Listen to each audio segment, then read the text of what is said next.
Bonsoir à tous.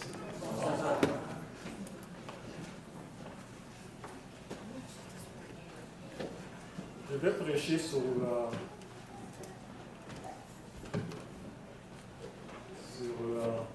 Daniel 2, l'image. Mais je me suis dit aujourd'hui que les gens vont pouvoir être en vacances, on va être plus nombreux. Donc je me suis dit que je vais prêcher sur Salomon. Alors pendant toute la semaine, je me suis préparé sur Salomon. Vers mardi, j'avais fini mon serment et je suis en train de reviser mes références. Et là, juste pour me préparer, pour être sûr que je suis dans le bain, je comprenais Salomon, j'ai lu le chapitre 13 de Juges. Et je suis complètement tombé en amour de ce chapitre. Aujourd'hui, j'aimerais vous parler d'un couple. D'un couple et voir la dynamique d'un couple. J'aimerais aussi vous parler d'une église et voir la dynamique d'une église. Et voir que, bien que deux personnes vivant sous le même toit, ayant la même espérance, mais vivent des situations totalement, mais dans ce cas-ci, totalement différentes. Et je ne sais pas si c'est à cause que j'ai fêté mon anniversaire de mariage ce mercredi, qui était un petit peu dans l'atmosphère de couple. Donc ce verset m'a tout simplement marqué. Et j'aimerais le partager avec vous. Donc, mon sermon sur Salomon, on le fera une prochaine fois. Parce que si j'avais combiné l'intro avec le sermon, donc on serait ici pour 1 heure. Et je ne pense pas que vous voulez réellement rester dans cette chaleur pour 1 heure. Donc, ce que je vous propose, c'est une méditation, une réflexion. Donc, on va réfléchir ensemble. Ce n'est pas un sermon que vous allez vous asseoir et puis que vous allez prendre des notes, et puis vous allez sortir, oh, j'ai compris la Bible. Mais je vais sortir pour dire que, ok, je pense que je comprends ce que Dieu attend de moi. Et que bien que je suis dans une église et que j'ai ma personnalité, vous avez une personnalité, mais qu'ensemble on peut travailler ensemble et s'aider les uns les autres. Prions le Seigneur. Notre Père, notre Dieu, nous remettons tout, mais tout entre tes mains. Amen. Le chapitre 13 commence tout simplement en nous disant qu'encore une fois, le peuple d'Israël avait péché. Il a fait ce qui est mal aux yeux de l'Éternel. Et si vous lisez Josué, Juge, c'est la même histoire partout. Ils tombent dans le piège, ils font ce qui est contraire à la parole de Dieu. Ils tombent sous l'esclavage, sous la domination d'un autre peuple. Ils capotent, ils crient à l'Éternel, oh Seigneur, délivre-moi. Dieu leur envoie un libérateur. Ils sortent de l'exilation. Quelques temps après, la même chose. On nous dit qu'ils ont fait pire que leur père en fait. Ils ont péché, ils ont commis que c'était contre la parole de Dieu. Ils crient à l'Éternel, délivre-moi. Et Dieu encore envoie un libérateur pour les délivrer.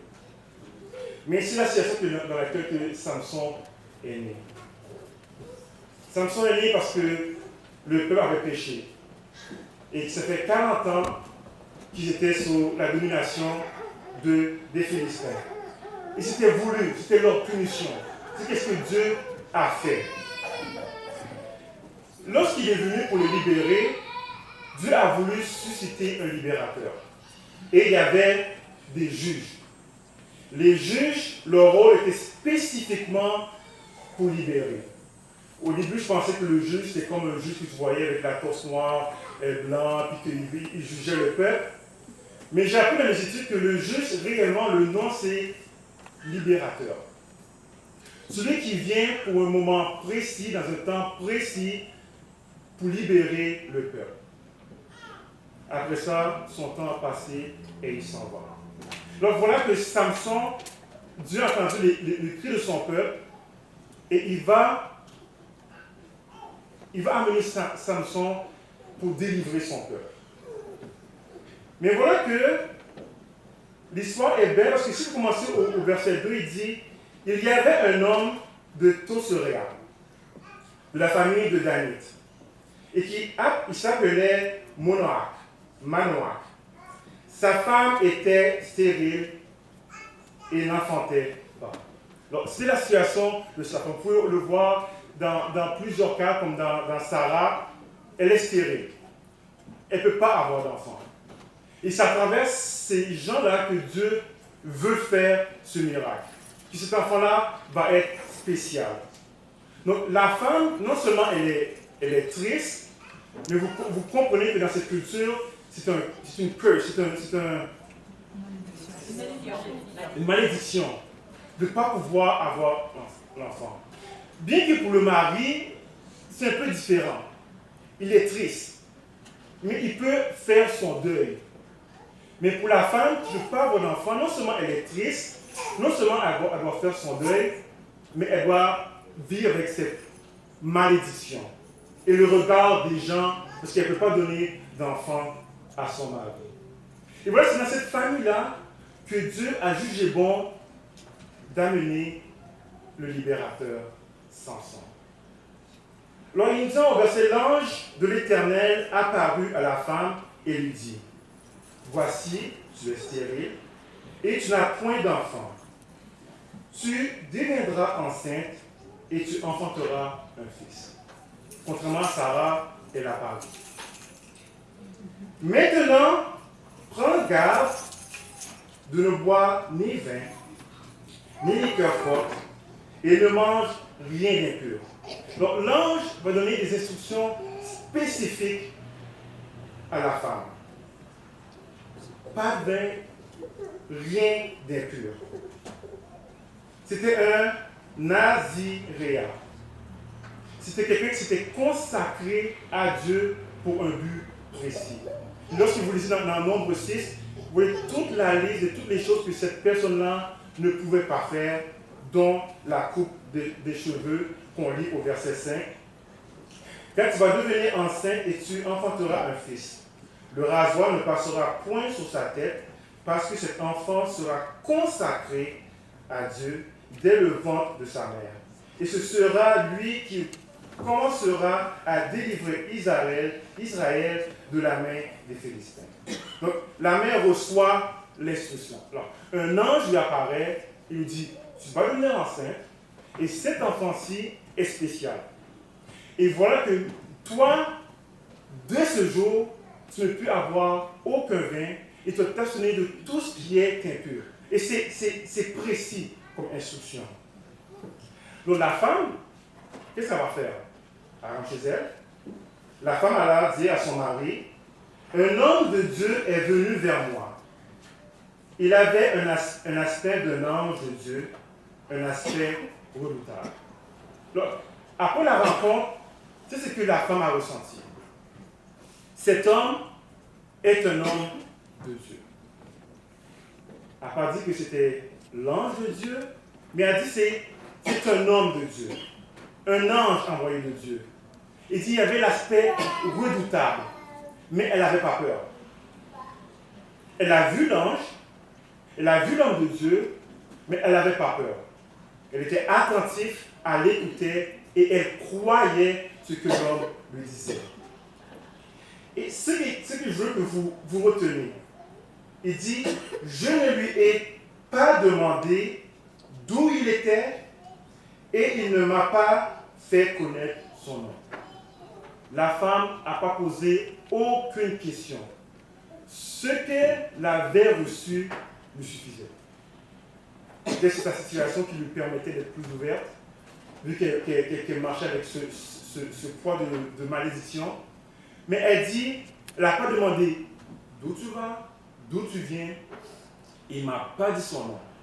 Je me suis demandé, mais pourquoi la Bible va spécifier ça? Il y a tellement de choses que Dieu peut écrire. Pourquoi il veut spécifier que la dame n'a pas demandé d'où il vient et son nom? Donc, c'est intéressant. Donc, gardez ça derrière votre tête. Donc, la dame vit cette belle expérience avec cet ange et elle croit. Et si c'était de la dame, j'ai l'impression qu'elle rentre chez elle, puis tout ce qui est à base de raisin, elle le met à la poubelle. Elle est déjà prête à obéir. Elle a compris Elle l'a ressenti. Elle l'a vu. Pour elle, c'était un ange envoyé de Dieu. C'était clair pour elle dans sa tête. Au verset 7, mais il m'a dit, tu vas devenir enceinte et tu enfanteras un fils. Et maintenant, ne bois ni vin ni liqueur forte, ne mange rien d'impur, parce que cet enfant sera consacré à Dieu dès le ventre de sa mère jusqu'à sa mort. Alors, elle répète ce que l'ange lui a dit. Elle dit ça à qui? À son mari. Ce n'est pas clair dans le texte, mais les commentateurs et l'esprit de prophétie nous montrent que le gars, c'était pas clair. T'es stérile. Un ange est venu te dire que tu seras enceinte. Yeah. Et puis que tu vas être le libérateur du peuple. Sure. Donc, qu'est-ce que fait Monarque? Qu'est-ce qu'il va faire? Il va prier. Au verset 8 dit, Monarque fit cette prière à l'Éternel. Ah Seigneur, que l'homme de Dieu que tu as envoyé vienne encore vers qui? Vers nous, et qu'il nous enseigne ce que nous devons faire pour l'enfant qui naîtra. Alors, Dieu a donné une instruction claire à la femme. La femme vient de dire à l'homme, et l'homme, ok, et il prie, il dit, donne-nous l'instruction, qu'est-ce que nous, on doit faire. Là, c'est ma question. Est-ce que Manoach a fait quelque chose de mal? Est-ce que c'est mal de prier et demander plus d'informations? Ce qu'il a fait, non seulement c'est pas mal, mais c'est sage. Mais voilà ce que je veux vous amener maintenant. Tournez à Jacques 1, verset 5.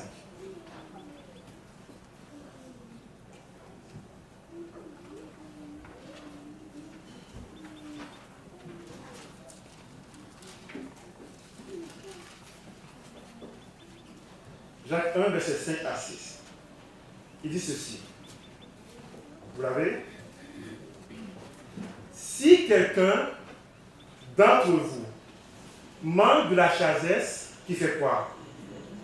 Qui la demande à Dieu, qui donne à tous simplement, sans reproche, et il lui sera donné.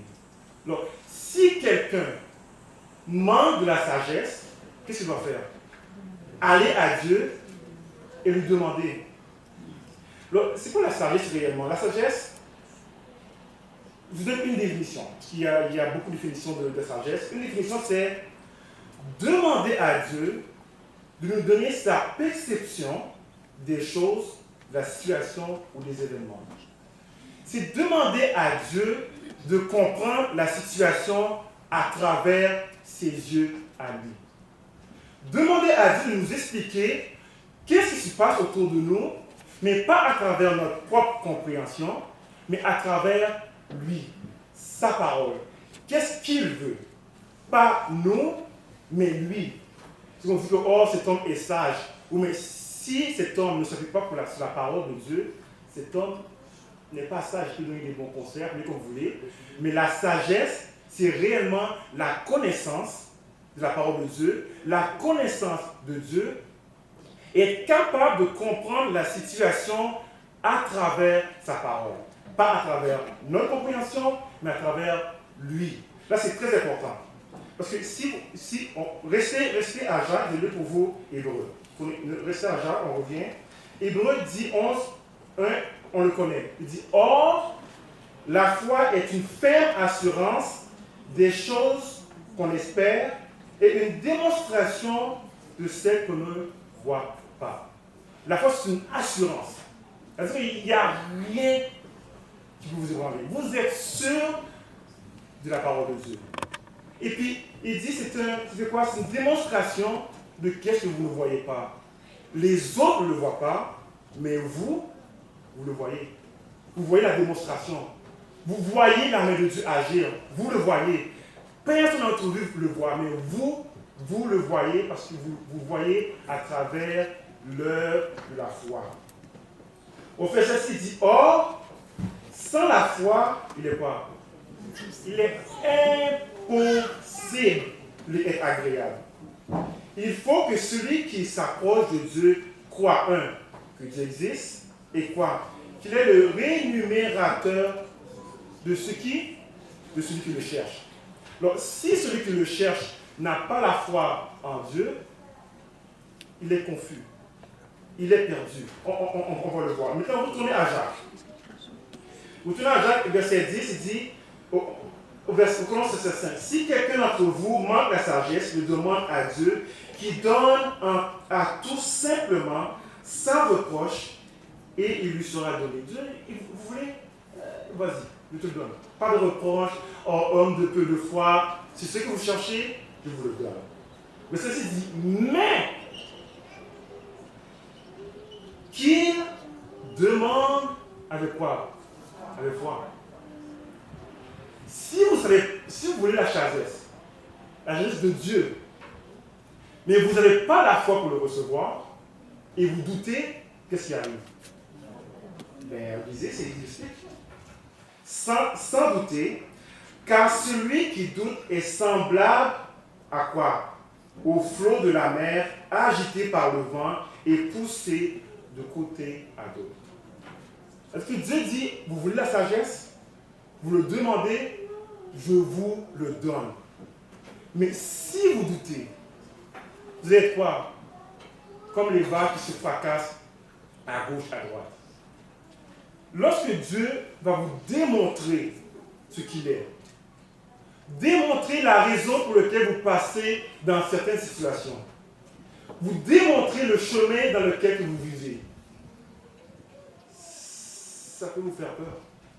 Si vous n'avez pas la foi qu'il est le rémunérateur, que vous savez qu'il va vous aider à passer au travers, qu'il est celui qui vous soutient, et qui ne va jamais vous donner quelque chose qui est plus long que vous, si vous n'êtes pas convaincu de ça, et vous le recevez, ce que vous recevez va juste vous balancer à gauche, à droite, vous êtes confus, perdu. Et beaucoup de personnes prient. Ils prient, ils demandent à Dieu, Seigneur, révèle-toi à moi. Puis une fois que Dieu s'est révélé, ils sont plus angoissés qu'ils étaient avant de la prière.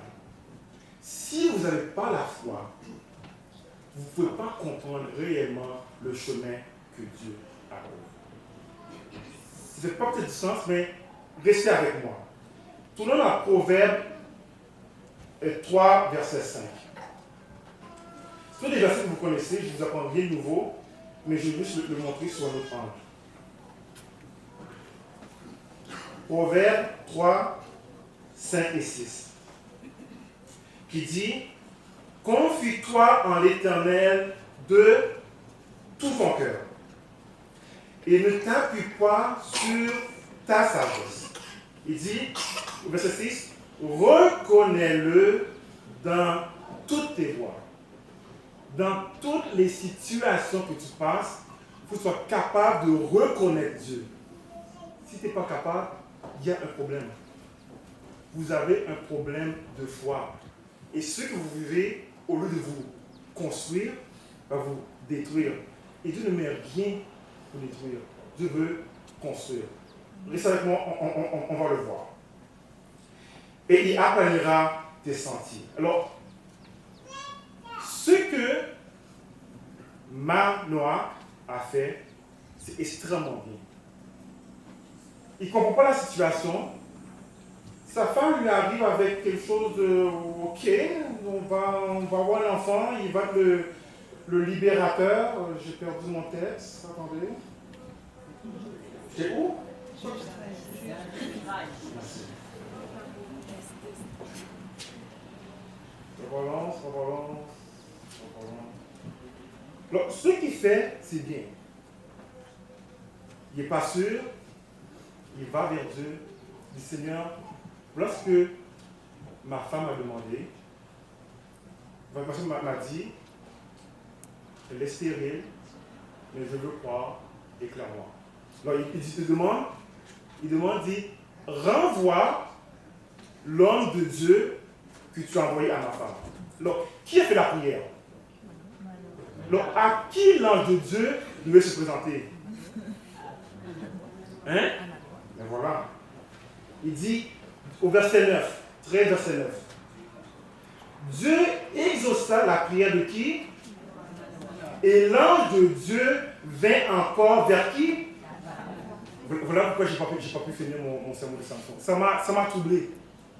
Il dit, comment ça se fait que Manoah prie? Et dans le verset original, c'est supplier, demande, avec insistance. S'il te plaît, Seigneur, montre-toi à moi. C'est ce qu'il demande. En anglais, il dit begging. Il dit, s'il te plaît, révèle-toi à moi que moi aussi je puisse comprendre, je puisse dire ce que mon épouse a vécu. Et là, il dit que Dieu exauça la prière. Dieu a entendu, il a répondu, mais il a envoyé l'ange à la femme. Ça fait aucun sens. Parce que la femme a déjà vécu. La femme a déjà reçu la communication entre l'ange de Dieu et la femme a déjà eu lieu. La femme a déjà reçu l'ange. C'est seulement Mona qui n'a pas eu cette relation. Pourquoi Mona, l'ange, n'a pas parlé à Mona? C'est la femme qui pouvait confier. Ah. Merci. C'est fini. Vous finissez mon sermon, donc que Dieu vous bénisse. Lorsque Marie, l'ange n'est pas apparu à Marie, pour dire qu'il soit enfanté, c'est Jésus. Là, Marie a dit ça à Joseph. Joseph a dit, ah. Qu'est-ce que l'ange a fait? L'ange a apparu à Marie encore? L'ange a apparu à Joseph. Mais cette fois-ci, l'ange n'est pas apparu à celui qui a fait la prière. Ça m'a troublé. Mais vous êtes sur le bon chemin. Il y a eu un doute. S'il y a un doute, c'est que Mona n'était pas en mesure ou disposé de recevoir le message. Et on va le voir. Je ne suis pas en train de vous mentir. C'est écrit dans la Bible. Elle était assise, on continue, dans un champ. Et Mona, son mari, n'était pas avec elle. Elle courut promptement donner cette nouvelle à son mari et lui dit, voici l'homme qui était venu l'autre jour vers moi, m'est apparu. Mona se leva, suivit sa femme et alla vers l'homme et lui dit, est-ce toi qui as parlé à cette femme? Il répondit, c'est moi. Mona dit, maintenant, si ta parole s'accomplit, c'est quoi? Si ta parole, il y a un doute. Il y a un doute. Mais pour vous dire vrai que dans la version originale, l'hébreu, le si n'est pas aussi clair. Le traducteur a mis si, mais c'est plutôt quand, au moment. Mais on comprend que le traducteur a peut-être compris dans quelle situation que Mona se trouvait et il a mis le si. Donc je ne vais pas vous dire que, il a dit le si, vous allez voir dans une autre version, il n'y a pas de si, il n'y a pas de si réellement. Mais il y a un doute. Il y a un doute. Que fera-t-il observer à l'égard de l'enfant? Qu'y aura-t-il à faire? Et Mona a déjà reçu l'instruction de sa femme. Sa femme lui a déjà dit. Du fond à compte, ce qui s'est passé. L'ange éternel répondit à Mona, la femme s'abstiendra de tout ce que je lui ai dit. Il a fini. Demande à ta femme. Ta femme s'abstiendra de tout ce que je lui ai dit. Mais l'ange, à cause qu'il connaissait, il a continué, il a répété exactement qu'est-ce qu'il lui a dit à sa femme. Puis on retourne au verset 15.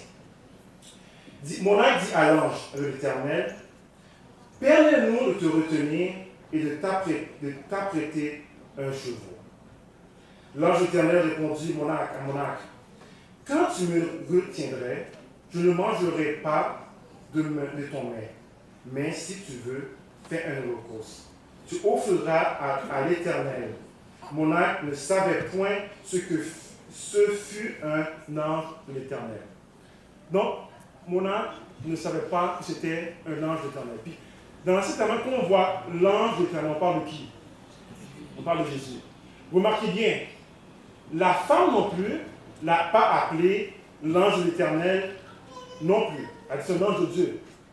Est-ce que la femme avait compris à 100% qu'est-ce qui se passait?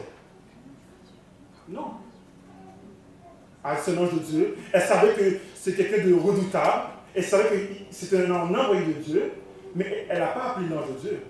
La femme non plus, elle avait cru, elle avait la foi, mais elle n'avait pas totalement compris. Et j'apprécie ça. C'est parce qu'on peut croire, mais la compréhension totale va venir avec le temps. Parce que la petite l'esprit va nous enseigner dans toute la vérité. C'est une vérité qu'on va apprendre. Après, il dit au verset 17, et mon âme dit à l'ange de l'Éternel. Il dit quoi? Quel est ton nom? Vous savez, la femme est là à cause de ça. À cause d'aucune information. Elle n'a pas demandé ni tu viens, ni son nom. Elle, ce que l'ange lui a dit, lui suffisait. Mais mon âme, lui, ça a dit, c'est quoi ton nom? Afin que nous te rendions gloire quand ta parole s'accomplira. Et l'ange éternel dit, pourquoi demandes-tu mon nom? Après tout ce que je t'ai expliqué, après toute la discussion qu'on a eue, la conversation qu'on a eue, que je dis que ta femme va devenir enceinte, tu vas prendre soin du libérateur de ton peuple, je vais bénir ta famille. Que veux-tu savoir de mon nom? Il dit, il est merveilleux. Mon âme prit un chevreau, au verset 19, l'offrande, et fit un sacrifice à l'Éternel sur le rocher. Il s'opéra un prodige. Pendant que Monarque et sa femme se regardaient, comme la flamme, au verset 20, montait au-dessus de l'autel vers le ciel, l'ange de l'Éternel monta dans la flamme de l'autel. À cette vue, Monarque et sa femme tombèrent contre le terre.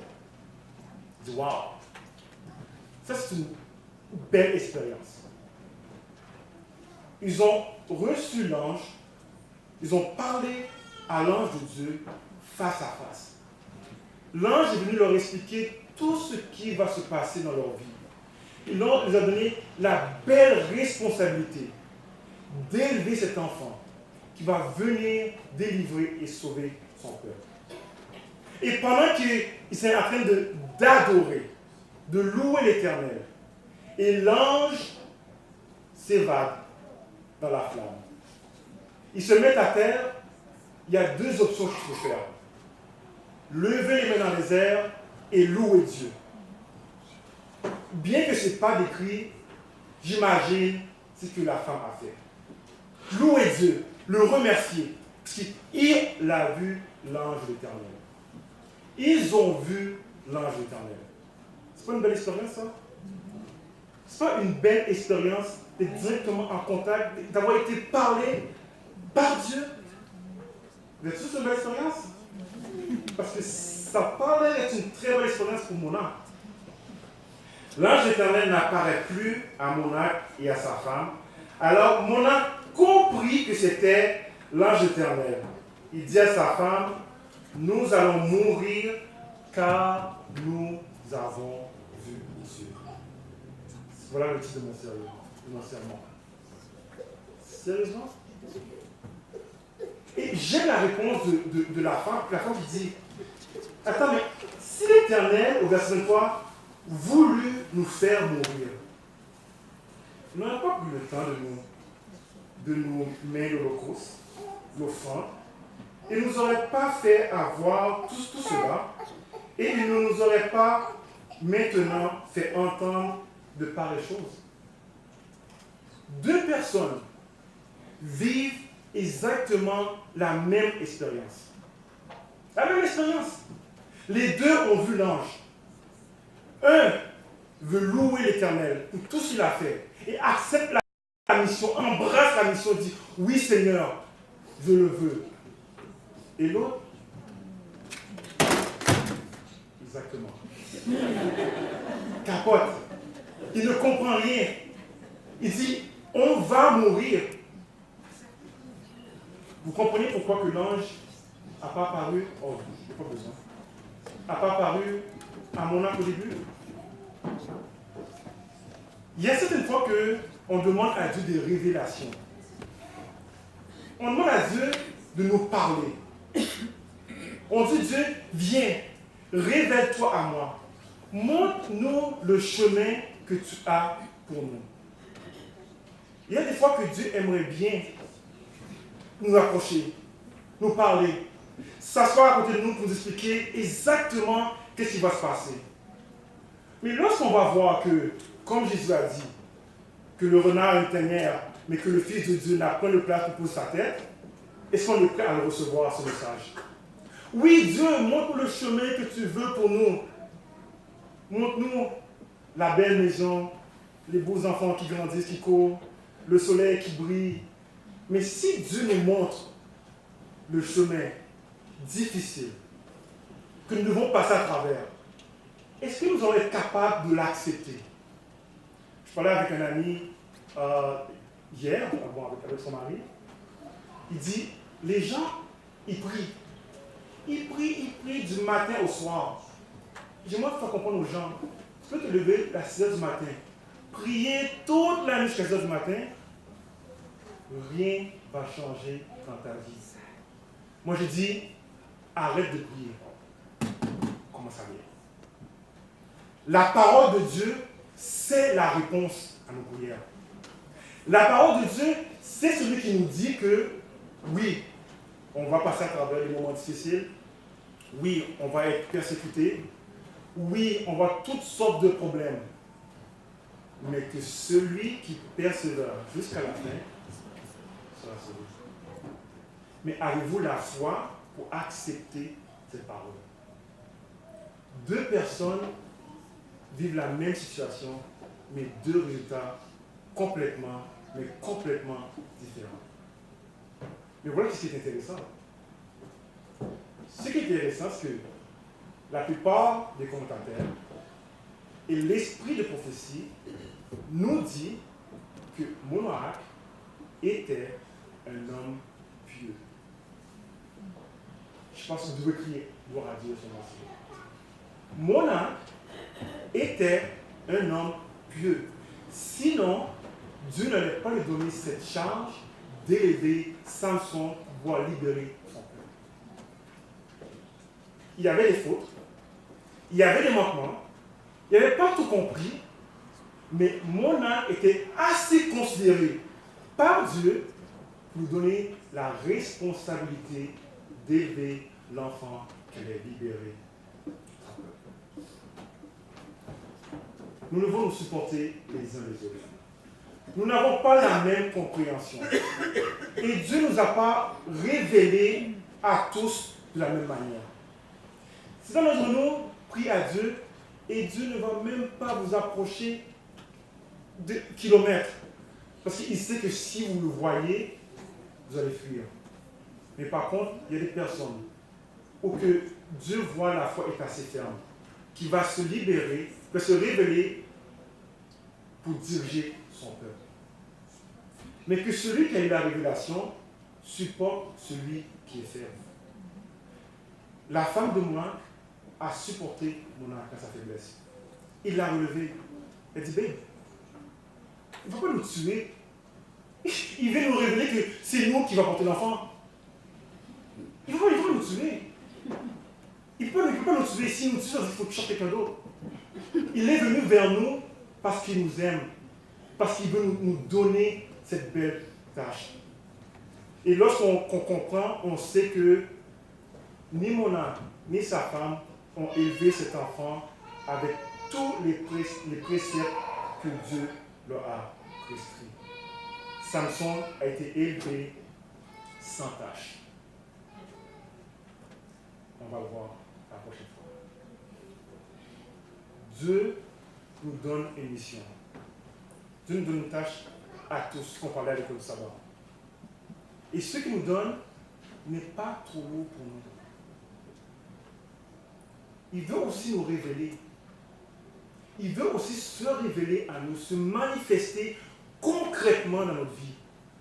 Le problème, on est tellement ancré dans notre vie, sur Facebook, Instagram, télévision, tous les shows possibles. On est tellement ancré dans les choses du monde, on n'a pas le temps de passer le temps sur la parole, qui est notre source de foi. Mais nous demandons à Dieu de se révéler à nous. Mes frères et sœurs, ça ne fait aucun sens. Sa parole est là pour nous parler. Arrêtons de nous mentir. Arrêtons de jouer à l'hypocrisie. Faisons ce que Dieu nous demande. Vous allez voir, lorsqu'il va venir à vous, comme cette femme, vous allez le recevoir les bras ouverts.